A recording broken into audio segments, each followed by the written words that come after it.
तेजस्वी यादव, चिराग पासवान, कन्हैया कुमार और प्रशांत किशोर। जी हाँ, बिहार की राजनीति के ये 4 चेहरे आने वाले सियासी भविष्य को तय करने वाले हैं। अनुभव से लबरेज बुजुर्ग नेताओं से इतर अब इन युवा कंधों पर ही सियासत का बोझ नजर आ रहा है। लालू प्रसाद यादव के सजा याफ्ता होने के बाद तेजस्वी यादव ने पार्टी की बागडोर संभाल ली है। लालू अब सिर्फ नाम मात्र के राष्ट्रीय अध्यक्ष रह गए हैं। वहीं लोजपा नेता और केंद्रीय मंत्री रहे रामविलास पासवान ने भी बेटे चिराग पासवान को पार्टी की कमान सौंप दी थी। कन्हैया कुमार को कांग्रेस बिहार में लॉन्च करने की तैयारी में है। प्रशांत किशोर वैकल्पिक राजनीति की जमीन तैयार करने के लिए जन स्वराज यात्रा पर बिहार के गांव-गांव भटक रहे हैं। इतना ही नहीं, पहली बार बिहार में अचानक चर्चा में आई पुष्पम प्रिया भी युवा है। ये अलग बात है कि राजनीति में जितने तामझाम से उन्होंने एंट्री मारी थी, उसकी हल्की सी झलक भी चुनाव परिणामों में नहीं दिखी। तेजस्वी यादव की बात करें तो साल 2020 में बिहार विधानसभा के चुनाव के समय से तेजस्वी लाइमलाइट में आए। हालांकि 2015 में ही राजनीति में उनकी एंट्री हो गई थी, जब पहली बार महागठबंधन की सरकार बनी थी। उन्होंने लालू की मदद लिए बिना बिहार में महागठबंधन बनाकर चुनाव लड़ा और खासा कामयाब भी रहे। चूंकि राजनीति में पहली दफा वो इतनी बड़ी जिम्मेदारी संभाल रहे थे, इसलिए भूल चूक स्वाभाविक थी। उन्होंने महागठबंधन का विस्तार किया और उसमें वाम दलों को भी हिस्सेदार बनाया। उनका ये प्रयोग क्लिक कर गया। वाम दलों को तेजस्वी ने 29 सीटें दी थी, जिसमें 16 पर कामयाबी मिल गई। आरजेडी खुद 75 सीटें लाकर विधानसभा में सबसे बड़ी पार्टी के रूप में उभरी, लेकिन तेजस्वी एक जगह चूक गए। पिछले विधानसभा चुनाव में 27 सीटें जीतने वाली कांग्रेस 2020 में 19 सीटें ही जीत पाई, जबकि उसे चुनाव लड़ने के लिए महागठबंधन के कोटे में 70 सीटें मिली थी। तेजस्वी को अब भी इस बात का मलाल जरूर होगा।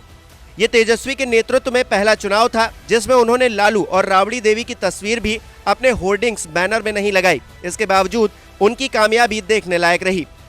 बिहार की सियासत के अगले युवा चेहरे चिराग पासवान। साल 2019 में हुए लोकसभा चुनाव के दौरान ही चिराग पासवान को उनके पिता रामविलास पासवान ने सियासत में उतार दिया था। पार्टी के सारे फैसले चिराग ही लेते रहे। कुछ तो पिता का नाम और कुछ चिराग की युवा समझ लोगों को पसंद आई, लेकिन पिता की मौत के बाद चाचा पशुपति पारस ने धोखा दे दिया और चिराग अकेले पड़ गए। बावजूद इसके उन्होंने हिम्मत नहीं हारी। चिराग ने अपनी ताकत का एहसास 2020 के विधानसभा चुनाव में नीतीश कुमार को करा दिया। उन्होंने जेडीयू उम्मीदवारों के खिलाफ अपने कैंडिडेट्स खड़े कर दिए। नतीजा ये हुआ कि चिराग की वजह से जेडीयू करीब 3 दर्जन सीटों पर हार गई। हालांकि चिराग का भी कोई कैंडिडेट विधानसभा चुनाव में नहीं जीता। वहीं नीतीश कुमार ने इसे बीजेपी की चाल बताया और एनडीए से अलग हो गए। फिलहाल अपने दम पर चिराग पासवान 2 हिस्सों में बढ़ चुकी लोक जनशक्ति पार्टी के एक धड़े एलजेपी रामविलास का नेतृत्व कर रहे हैं। सीपीआई से कांग्रेस में गए कन्हैया कुमार भी बिहार की सियासत का अहम युवा चेहरा है। हालांकि 2019 के बाद से वो कहीं गुम से हैं, लेकिन एक बार फिर उनके सामने आने की संभावनाएं दिखाई दे रही हैं। कन्हैया मूल रूप से बिहार के बेगूसराय के रहने वाले हैं। जेएनयू में उन्होंने पढ़ाई की है। जेएनयू छात्र संघ के वो अध्यक्ष भी रह चुके हैं। उन्हें अच्छे वक्ता के रूप में कन्हैया की पहचान है, जो सुनने वालों को सम्मोहित कर लेते हैं। भाषण उनका इतना ओजस्वी होता है कि दूसरी राजनीतिक विचारधारा का आदमी भी उनके तर्कपूर्ण भाषण सुनकर एक बार उनकी हाँ में हाँ मिला ले। नई सोच के साथ बिहार को आगे बढ़ाने में कन्हैया की भूमिका हो सकती है। कांग्रेस इसी कोशिश में है। कांग्रेस ने बिहार में जो संगठनात्मक बदलाव किए हैं वो कन्हैया कुमार के अनुकूल है। ये भी संभव है कि इसमें कन्हैया का ही दिमाग हो। कांग्रेस बिहार में अपने पारंपरिक वोट बैंक की तरफ लौट रही है, यानी कि सवर्णों को एक बार फिर तरजीह देने की कांग्रेस ने योजना बनाई है। कांग्रेस की बिहार प्रदेश इकाई के अध्यक्ष अखिलेश सिंह सवर्ण हैं, तो जिला इकाइयों में 67% सवर्ण है। कन्हैया कुमार खुद भी एक सवर्ण है। बिहार की आने वाली सियासत में चुनावी रणनीतिकार से पॉलिटिशियन बने प्रशांत किशोर उर्फ पीके भी अहम हिस्सा होने वाले हैं। वो बिहार में वैकल्पिक राजनीति की जमीन तैयार करने में जुटे हैं। पीके जेडीयू के राष्ट्रीय उपाध्यक्ष भी रह चुके हैं। रणनीतिकार के तौर पर उन्होंने ममता बनर्जी और नीतीश कुमार के लिए काम भी किया है।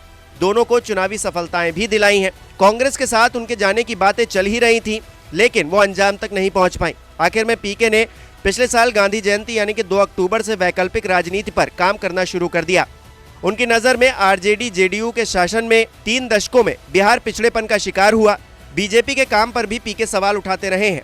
फिलहाल बिहार कैसे आगे बढ़ सकता है, इसका उपाय बताने वो गांव-गांव घूम रहे हैं।